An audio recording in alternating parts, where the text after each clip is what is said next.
Oh hey, it's Wes. Today, it's an exciting day. It's time to talk to you about the monster, the 135 1.8 G Master. So this is one of the most modern lenses from Sony, if not the most modern. It contains the best technology, the best optics.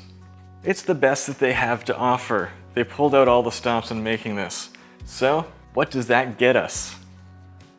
Does it solve any problems? I'll tell you one thing it gets us. It's what we all came here for. Gets us some bokeh. So let's talk about this, starting with the categories, as always, the build quality. So this is one of those new modern lens designs with high density polycarbonate and metal. So very space age, a little lighter than one might expect. It fits right in with the rest of the G Master lineup and looks an awful lot like a big brother to the 85 1.4. And honestly, although on paper it does weigh more, the balance feels relatively similar. I was expecting this to be a lot heavier and a lot more awkward to use, but it's okay actually. Flip it around to the back here, you see we do have an O-ring, we've got full weather sealing, we've got the aperture ring, the user customizable buttons, the G Master logo, very important to get your money's worth. And something that I really like, there's actually a focus limiting switch on this. So that can be helpful if you're doing some shoot-through work, which, as you can see, I like to do. And AF/MF button on that. Overall, this is a solid lens. It's made of the right stuff. This has got to have a 10 out of 10 for build quality. Easy peasy. Moving on to something we're more concerned about, well, most of us are, is image quality. And that is one place where there's really no worries or concerns here. So this lens is sharp as a tack right across the frame. We see some comparisons here. When this lens first came out, people were talking a big game about this being the sharpest lens ever. Maybe the sharpest portrait lens ever. Honestly, I don't find it any sharper than my 90mm macro when shooting it in a portrait situation. And in the center, the 85 G Master is just as sharp. What this has though is consistency right across this frame. Wide open, it's almost as sharp in the corners as it is in the middle. It's pretty close. Whereas the 85, although yes, it does hold up in the corners, you definitely can't say that it's as sharp in the corners. It isn't, which is fine for a portrait lens because you rarely shoot to the corners. This one here, no compromises there. Now, at 1.8 wide open, it's not at its best.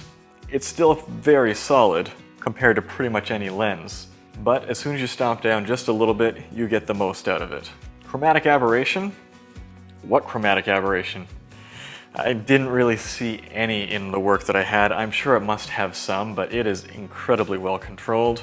And flaring super well controlled as well. There's really nothing to complain about with image quality on this, and I don't really have much of a choice but to give it a 10 out of 10. It's probably not the very sharpest lens ever, but its consistency, even across all the categories, this is the most well-rounded lens for image quality. Image character.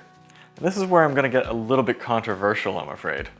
So people buy this for the bokeh. They buy it for the way that it renders, the way that it smashes backgrounds.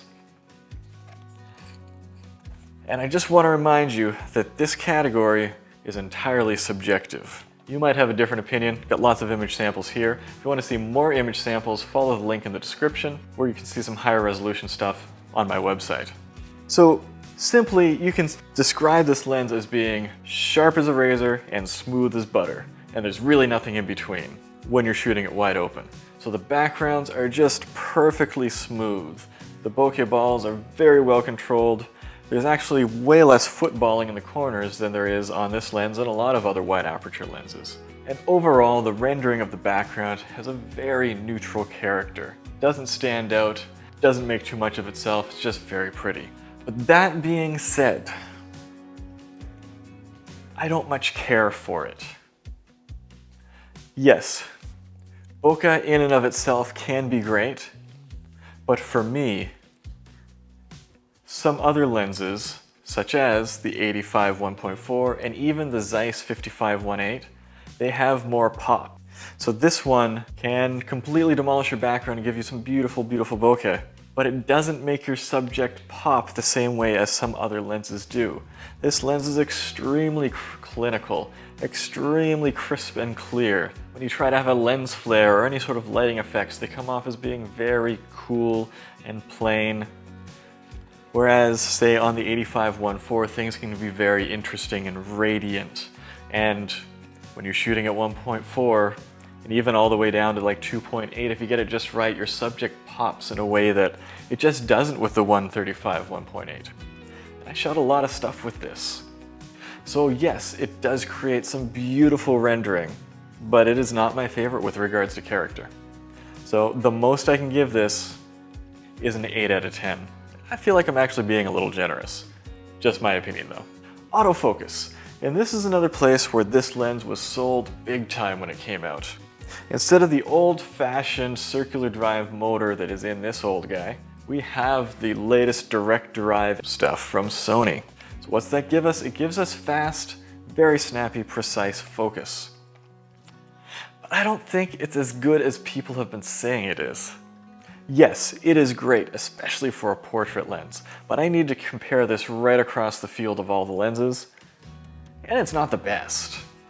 You can't expect it to be the best. There's a lot of glass to move in here. So leaving hyperbole aside, the autofocus in this is good, it's consistent, and it's reliable.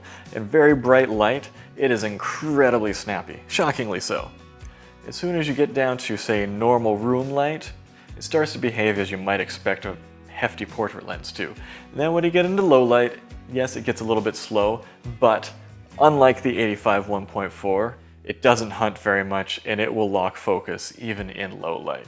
It's not the best, but it is definitely good, and it is great for a portrait lens. So I'm going to give this an 8 out of 10 for autofocus. As a side note, some people have suggested this as a sports lens, which I can definitely see doing outside in great light, but inside in inconsistent light, I don't think that I would trust this. The 70-200 GM, that is a very reliable lens when it comes to autofocus, and it is designed for all the inclement locations. I would sooner trust that to iffy light situations. And honestly, yes, that is part of how it's designed, is for sports autofocus. And I find it to be more reliable as a zoomed portrait lens in situations like that. Moving right along to value, and whew, this is an expensive lens. So we'll put up the numbers right here, and we'll see that this costs $2,100. Ouch. The next closest lens in the Sony lineup, again the 85-1.4, $1,800. Not that far off. And honestly, it makes this seem like a worse value because you've got a really old autofocus system in here that doesn't keep up with the 135. What else do we have? Well, we've got a couple similar lenses from Sigma, the 135-1.8 and the 105-1.4 art lenses. We're at $1,400 and $1,600. Both phenomenal lenses with great rendering, very comparable, not quite there with the autofocus though. Still good, but not as good as this one. And you also have the Zeiss Batis 135 2.8 at $1,700, more than the Sigmas, a lot less light. And coming from other first-party companies, Nikon has their splendid 105-1.4. It's not for mirrorless, but it is one of my favorite lenses ever. I've never used it, but I love the look of that lens. It is phenomenal. Then there is the Canon 85-1.2 RF, much more comparable to this in terms of it being very clinical, super modern, sharp lens with perfect bokeh. That is $2,700. Whew. And then, I mean, if you want to be cheap, you've got the Samyang 135 2.0, $550. There's a sweet value. So overall, yes, it's expensive, but in the grand scheme of modern lenses, it's not as expensive as Canon's lens, and it's not as expensive as the lens that is going to come out from Nikon. It's coming. I don't know when. I don't know what it is, but it's going to be more expensive than this. So overall, I'm going to give this a 7 out of 10 for value, which is way more than I expected to give it, honestly, but it costs way less than those RF mount lenses. Overall, that gives us a 43 out of 50. And I think that's actually might be my highest score ever. Because unfortunately, one of my favorite lenses ever, this 85-1.4, lost a lot of points on autofocus. So, will I be buying this lens? I think that you can already guess the answer to that question, and it's no. This is very expensive, and although, yes, I see its merits, I see your merits, right here, lots of merits in here, I'm just not a huge fan of the look of this lens. I find it a little bit flat. And additionally, another very personal thing, I find the 135 focal length to be incredibly limiting and hard to work with. The 70 to 200, you can go in and out. With an 85, zoom with your feet, you can be close, you can be far. I find the 135 personally a little bit annoying to work with. Now, I was using it on the A7R4, so that let me test the limits of this no problem, and it also let me use the crop mode. So you get 26 megapixels when you crop in, and then you're looking at basically 200 millimeters on this.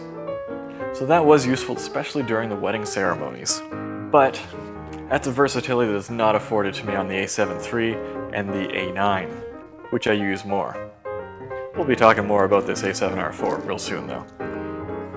So this lens isn't for me. It may very well be for you because the things that I don't like about it are highly subjective issues.